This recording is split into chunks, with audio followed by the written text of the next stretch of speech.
Today I'm joined by Farah. Hi. So welcome. Introduce yourself to the listeners. My name is Farah Benoit. I am the founder and CEO of Mom Noir. I am also a doula.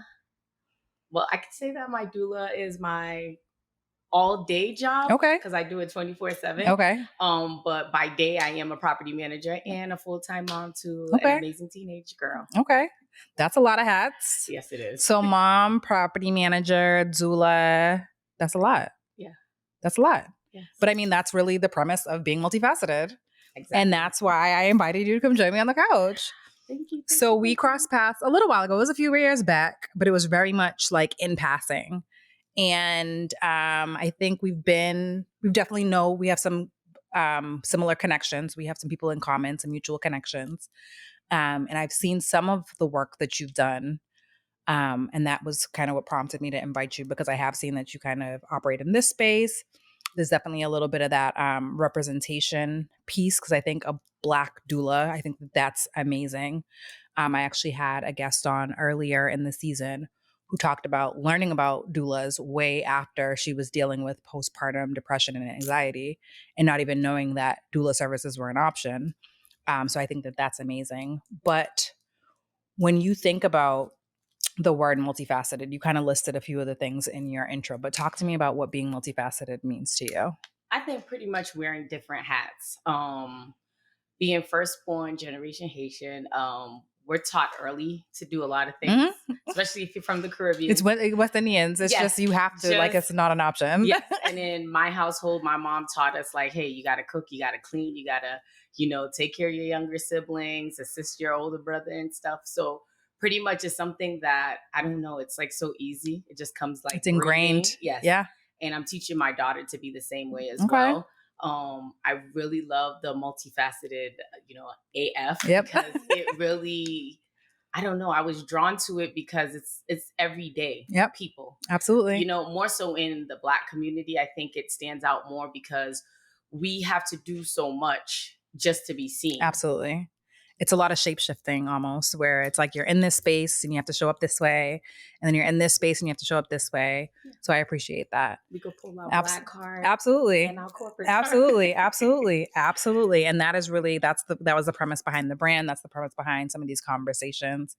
Because you see the word, and I describe the word and I explain the word, but I think having those real life examples and hearing it in other people's voices and other people's stories is a good way to kind of explain and kind of exemplify the fact that we all are multifaceted. You may not have as many things going on, but we all kind of operate in different kind of areas, in different environments. Definitely. And it is important to be able to be authentic when you're doing that and existing in different spaces. That's true. Absolutely. So you mentioned your daughter. Tell us a little bit about your daughter. There is not a handbook for teenagers. Oh, I have one, so I know. I love everything about her. She's like my mini me, my best friend. I'm raising her to be assertive, but there should have been an asterisk on the assertive. Because... Not with me. Not with me. Like in the world, yes, I'd love it for you. In school, maybe turn it down a little bit, because there's that power structure. Like when you get out in the world, they're going to love that. You're going to need it. Not with me. Yes. Not with me. So she definitely is a challenge. But one thing that I love, and it's more so seeing her with her grandparents, because like I said, I mentioned to you, my parents are Haitian. So it's like seeing them change their ways with their grandkids is amazing. Like she's actually teaching my mom and she's teaching my dad. And, she's speaking more in her voice, which when we're younger, like... We didn't do that. It was considered talking back. Yeah. It wasn't considered like, let me, push you to your power. Yeah. Let you use your voice. It was, excuse me? What happened? No. But I love the fact that she's able to become her own person. So I'm just living vicariously through her life and seeing it from her lens. So it's definitely amazing. And I think pretty much like having her is what actually made me become a doula. Absolutely. The horror story of my pregnancy, and just like the person that you interviewed previously on a podcast, I didn't know that was an option as well. And I literally became in tune and doing it during COVID. Okay. Everyone was getting their certifications and stuff. And I'm like, hey, I'm sitting here. I love women. I love Black women. I love everything that's just women in general. And I'm like, this is what I want to do. Absolutely. So I became passionate just doing it. And then I just didn't know that entering that doula world, there's a whole different world that I wasn't even aware of, Absolutely. which makes me think like, What else? I think honestly, every woman should like either take a doula class or Mhm. if they're thinking about becoming pregnant, actually sit into it, because there was a lot of stuff that I wasn't aware. And even speaking to my mom and just Mhm. females in general in my family, that we were not aware that these options were here for us, that we Wow. can speak up. Where, if you could speak up and say no to something, that we always had that fear, like maybe they're going to take my baby away. Exactly. You never So know. It's never true. know. It's true. So I think with just being a mom and then having a spunky teenager, she teaches me every day. Like I learned, she makes me hip. Is that the word that teenagers are using? Like I'm an 8. That's what she says. Like, Mom, you 8. So she makes me hip. She keeps me, I guess, young. And I think because of her, I push more in like trying to get to the next level of where I want to be. Absolutely. I think that's very real. I refer to my son as my reason, REA capital SON, because honestly, I didn't really have much direction before him. Like I was in undergrad when I got pregnant.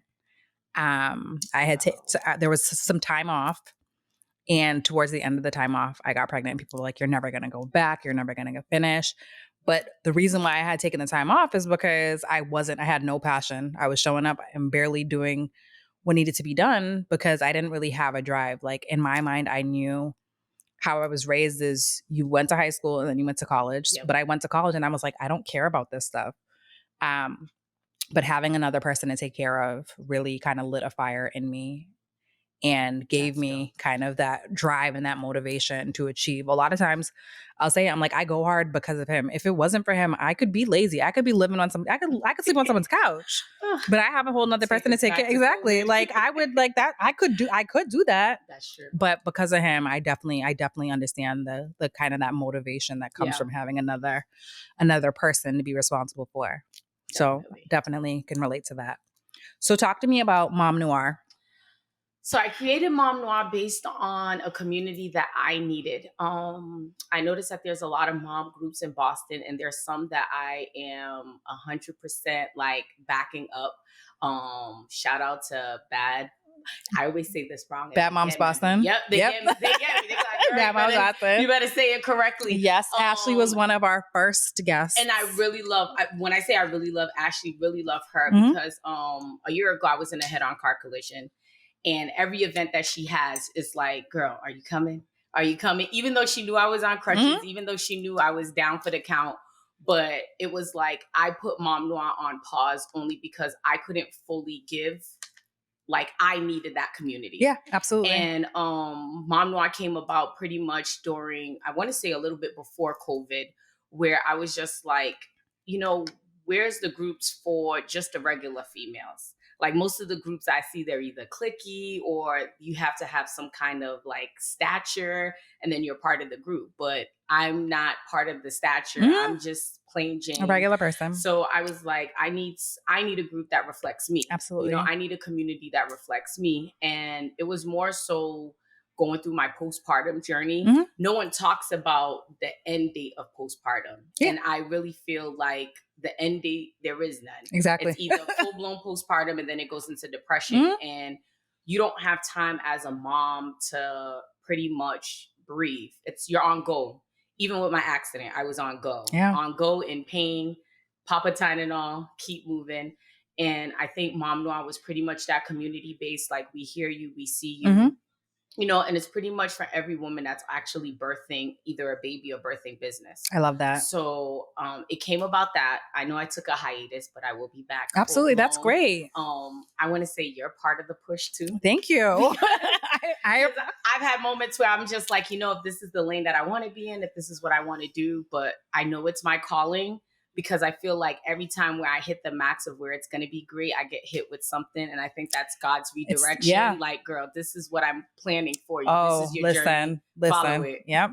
That is very real. And I think I've talked about that, I think, through the course of the podcast a couple of times where it's like, thank you so much. There's times when it's like, I will try to do something and I will try to do like a light version or like a watered down, like, let's just dabble. And it's like, God's like, absolutely not. That's not what I called you for. You need to do this, like bigger, go bigger. Go bigger. Yes. And then also that fact that you feel like these things are coming at you, these obstacles, that's very much in my mind, I see that as the enemy trying to like, no, whatever's coming, whatever you're working on, whatever you're birthing is going to be a Yes. problem. So I'm going to throw whatever I can at you to make sure that you don't achieve the things that you need to achieve. So for me, like that's even more the obstacles, the challenges. It's just confirmation that like whatever it is that you're building, it's gonna there's value, there's gonna be impact, lives are gonna be changed as a result of it. So I can absolutely attest to that. It's very real. But keep going. Absolutely keep going. Thank you. And it's okay to take it's okay to pause. It is okay to pause. It's necessary. Rest is a very it's important. It is. It's a productive activity. Like people think about producing and they think about go, Yeah. but that rest is actually a very important part of producing. And I think in this stage, I'm actually learning boundaries and saying no. That's important. And I haven't been. I've always been the yes person. Like, yes, I could do that. Mhm. And then I didn't realize, even through my accident where I physically could not move, like physically could not go anywhere, where I was like, wait a minute, like I've been stretching myself so thin. Yeah. And that's the part, like what multifaceted, it sounds so great, but we don't talk about the rest. We don't talk about the mental, like pain that you go through and like, okay, girl, like you need to slow down and stuff. And I think in a way lately I've been learning how to redefine myself and learn myself over again. Absolutely. Because I lost that in motherhood. And that's real. That was another reason why I was like, no, we got to have like Mom Noir and stuff, because I remember just even now, like I'm all mom. And the other day, like I turned 40 in August. So I had a friend ask me through a phone conversation when she called me to say happy birthday, like, what is it that you love? And I can answer, I love my family, I love my kid, but I couldn't answer for myself. So I told myself in this 40th year, this journey, that I'm going to learn to love things again, where it's not attached to my kid or attached to my siblings or attached to my mom and dad or a family member or just even friends. And I slowly started going back to the gym again with the clearance of my doctor. And I found that that was something I loved way before COVID. So that passion is coming back where, okay, I'm starting to find my way back to loving me again. No, definitely. I love that. I think that it's very important to kind of define yourself for yourself, because it's very easy to define yourself based on the labels. I'm a mother. I am this to this person. This is who I am in my career. But who are you at your core? Like, what are you passionate at the very base of who you are? And I think that it's important to kind of do that self-reflection. And it might be a milestone birthday, or it might just be a random Tuesday. But like, I think it's important to kind of spend time with yourself and know yourself, because that's what really pushes you to do the different things that you're doing. Yeah. And I think that that's an important activity. So I applaud you for taking that time. Absolutely. So you talked a little bit about the community aspect of Mom Noir. And I think that that's definitely come up several times, the idea of there are different spaces. I know, so Ashley has invited me to a couple of the Bad Moms Boston events, and like it was the energy was just so pure. So I definitely can attest to that. But No judgment, exactly. real, and that's the thing. Like, and for me, I am a mom, but my kid's so old. Like, I know a lot of the moms in that group, they have younger kids. So in my mind, I was just like, maybe that isn't for me. But they're super welcoming, welcome with open arms. So I loved that. But that community, you talked about, that was a community you needed. Talk to me a little bit more about that. Honestly, when I did, so last October, which is actually going to be a year from my photo shoot, I put my website on hiatus. So besides Mom Noir, there's actually a self-lux box that I created. Okay. And it's a self-lux box throughout the journey of motherhood. Okay. So each stage of motherhood you're in, there's a self-lux box that actually gears towards that. That idea came about. I love going to baby showers. Like whenever my friends tell me they're pregnant, I'm going to go all out. And I realized when a woman tells you she's pregnant, it no longer becomes about the mother anymore. It's true. When you're at the baby shower, and I will challenge you, the next baby shower you go to, see how many gifts the mother gets.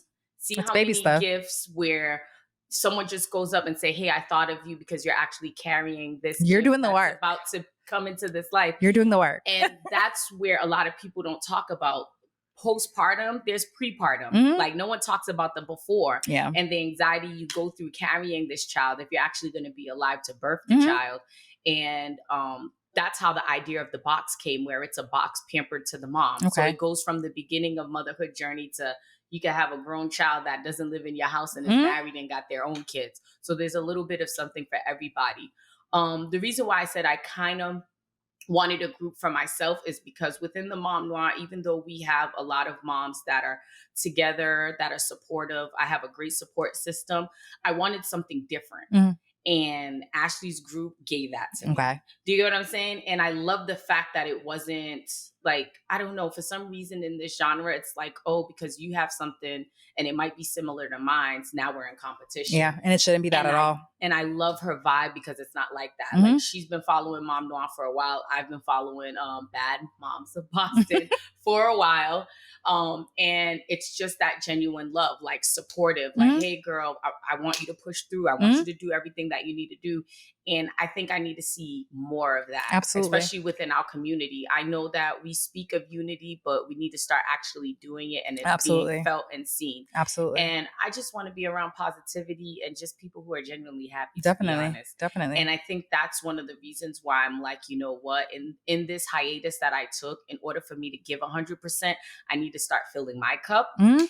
So that's why I said Mom Noir will be coming back. Very real. Yep. You absolutely, because you cannot pour from an empty cup. So No, it's you that can't. doing that self-work Yeah. first so that you can show up. And I've had to do similar things. I kind of started a nonprofit organization a while back and had to kind of put it on pause because I had to take stock of like where I was in life, things that I was kind of placing value on. Well, So, don't sleep on it. and that's the thing. Make sure you come And back that's the with the thing. nonprofit. And that's Don't the sleep thing. on It's very much a pause, but not a stop altogether. So pause, open for redirection, but can absolutely understand the needing to like a little hiatus, but come back better and bigger. So definitely looking forward to see. Speak it into fruition. Absolutely, definitely looking forward to see what comes from Mom Noir in the coming months. Thank you, thank you, thank you. So we're gonna switch gears a little bit. I'm sure you've seen the affirmation cards.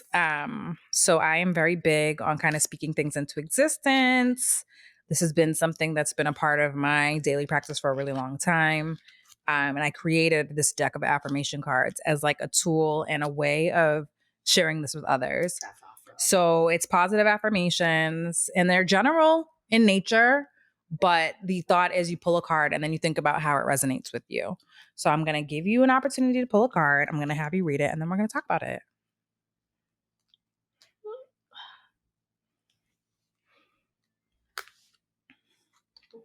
Okay, so read it to us. I have the power to create the change I want to see for myself and my life. Okay, so tell us what that means. Tell us what that means to you. Man, this actually goes with the whole conversation Exactly, we have. and it usually does. It usually does.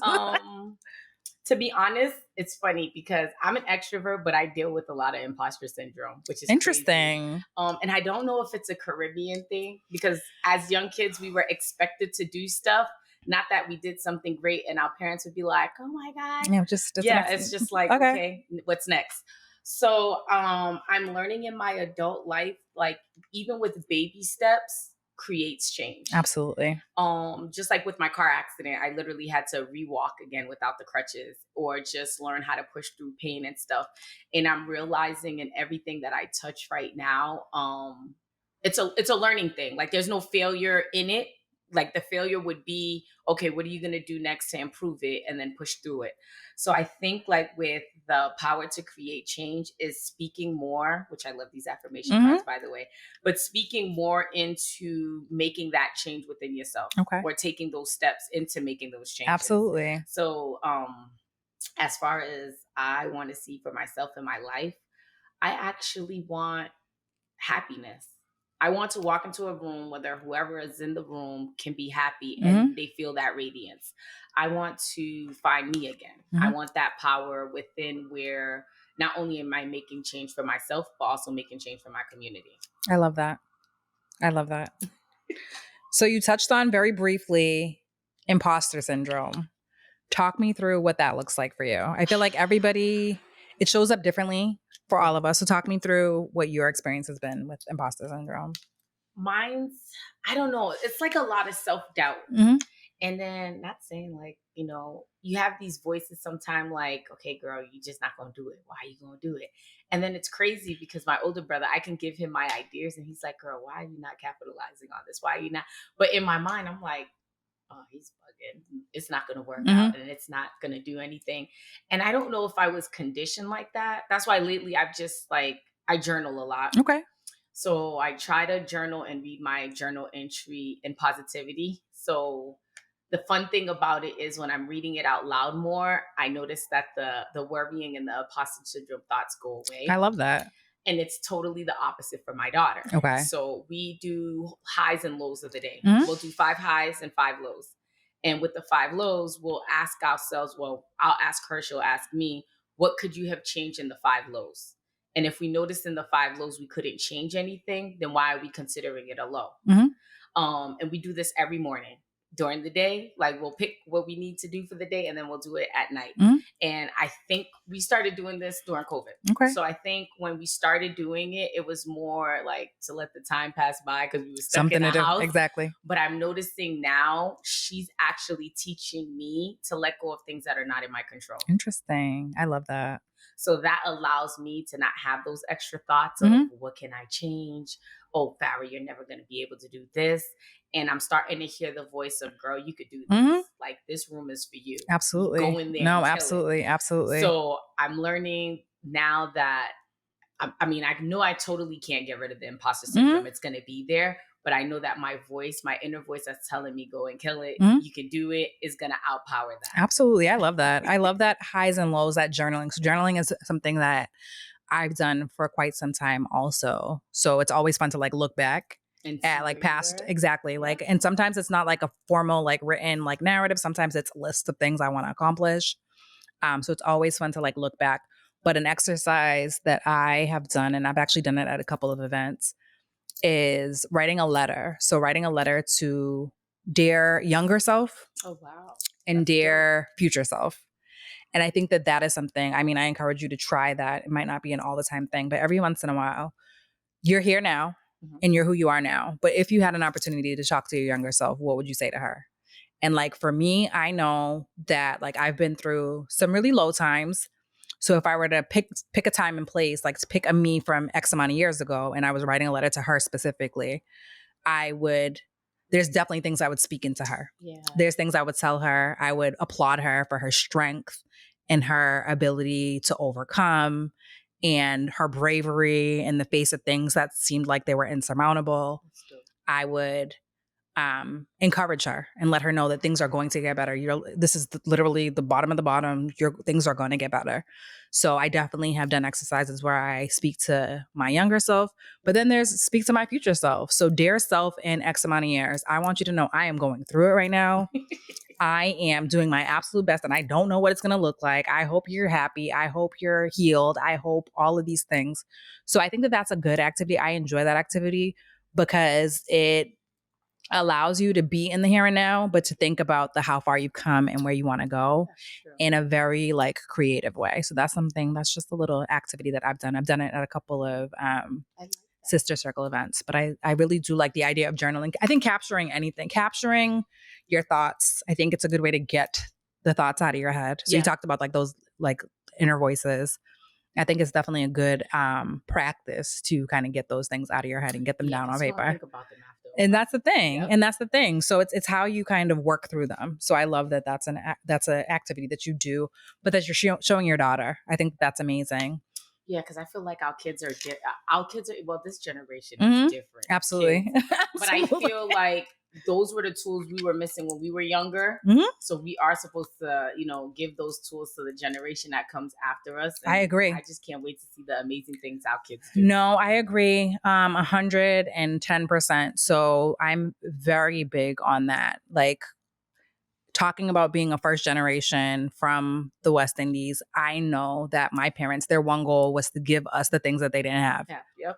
They wanted to give us the things that they didn't have. I feel like us in this generation, we've had the things. Like I had a great life based on the sacrifices my parents made, the choices that they made. But I feel like for me, raising my son, I want to teach him the things my parents didn't teach me. I want to teach him the things that I want him to know. And they were in survival mode. And that's the thing. When you're in survival mode, you're not thriving, you're surviving. Yes. I want to give him the tools, the resources, the ways of thinking. You're doing an amazing job. And I appreciate that. You're doing an amazing But I feel like it's like our generation, that's very much our thought process. It's not about the things. I mean, things are great. Things are amazing. But like, I want to equip you with the tools that I didn't have, that I wish I had, so that you can be even better than I ever dreamt of being. That's dope. Absolutely. All right. So I want to thank you for coming to talk to me today. I really appreciate it. If you want to let them know where they can find Mom Noir in the future as you rebuild. Well, you can definitely find Mom Noir at mom _noir on Instagram. Website will be coming soon, sooner than you think. And Mom Noir, pretty much the page is where you pretty much can find everything about Mom Noir. We have some events coming up. Next Saturday, we will be at Chez Vu's for the breast cancer skating arena. So if you're looking for tickets, you can go to at 2feetatwheels.com and she'll be able to assist you with that. Okay. So we'll put all the contact information in the show notes. And thank you again for coming to talk to me. Thank you. All right.